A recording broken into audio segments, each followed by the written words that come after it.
If it was easy, everyone would be doing it. And those of you in your companies, the work that you do, you know that this is not easy. And so the message Don relays is, but it's worth it. And it takes time and time and time and a lot of effort. And when you have all the employees working together, aligned, and talk about pride in the workplace, motivation, all these things to delight the customer. And if there's an error, we take responsibility, find the root cause, and fix it. And we communicate that with everyone so we don't repeat the same thing. But your message about simplification, Rob, is such a good one. And of course, we start with the organizational profile when we do an assessment using the Baldrige criteria. These are the key topics on your organizational description and situation. And it's striking how many organizations, even the top managers, don't have a good handle on those two questions. Yeah. Until they're faced with the organizational profile to fill out and go, oh, hey, this just things up for us. Well, we've had testimonials from leaders. Let's use Presbyterian Healthcare Services. When they started this journey, you know, they're a 100-year-old company, organization, right? And so Jim Hinton and others have said they all sat in the room and just trying to define who their key customer is. Because everyone, you know, you have different ideas as to who the key customer is. So having consensus on these questions is critical. And that's a starting point. So, you know, you have physicians saying this, and you have one of the HR managers saying this, and you have all these other leaders, like you said earlier, saying this, but having consensus on all these questions, the organizational profile, is critical. And that takes time, too. The gentleman in Farmington several years ago said, you know, we have 25 employees. He says, once we got that really, really crystallized as to who our key customer is, we were able to move forward. But when you have 25 employees, a small business, and nobody knows who the key customer is, right? A lot of waste. They know when that customer stops coming around. Yeah, that's true. Again, these are some of the questions in the organizational profile. And another good thing, we can see examples of this on the Baldrige website. The applications of Baldrige Award recipients are there, application summaries. So look at Friesen Nichols and how they answer the questions in their organizational profile, or any of the other Baldrige Award recipients. So a great resource. How much time do we have, John? 20 minutes, 19 minutes. These are the, thank you. These are the questions in the criteria for performance excellence. Under the leadership category, talk about simplification. How do your senior leaders lead?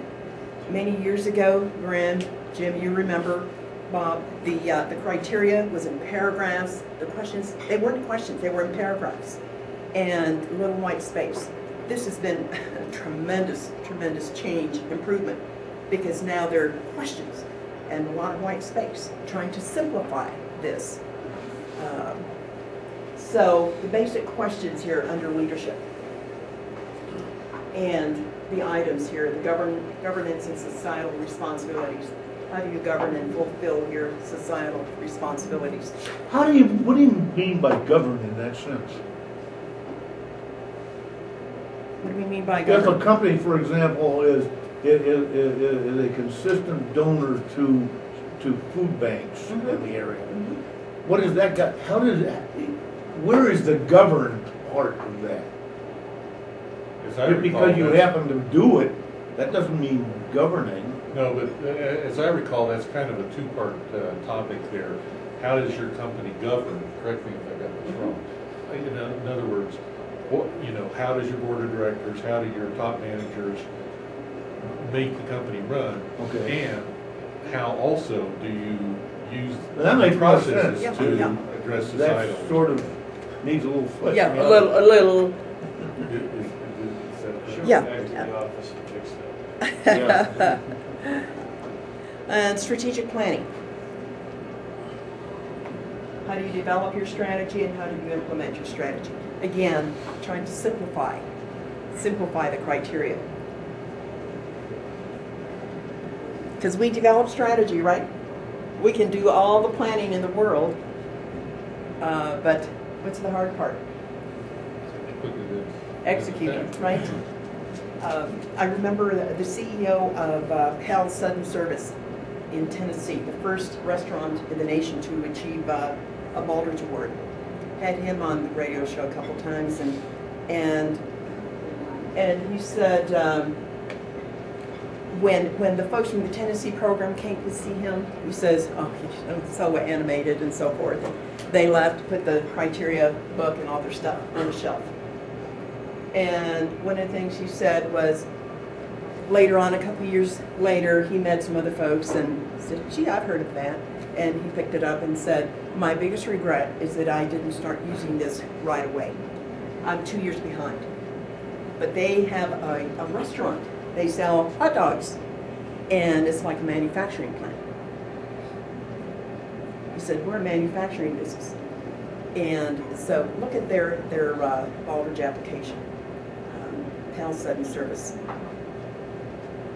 The category, and so he always talks about, we can have the plans, the execution. And I think there's a survey from CEOs who say, we can plan, but the execution is where we all get stuck because we get busy and we don't use the plan as our guide every day, and we put it on the shelf. Some of you, I'm sure, do facilitation on strategic planning and get the plan out from last year, right?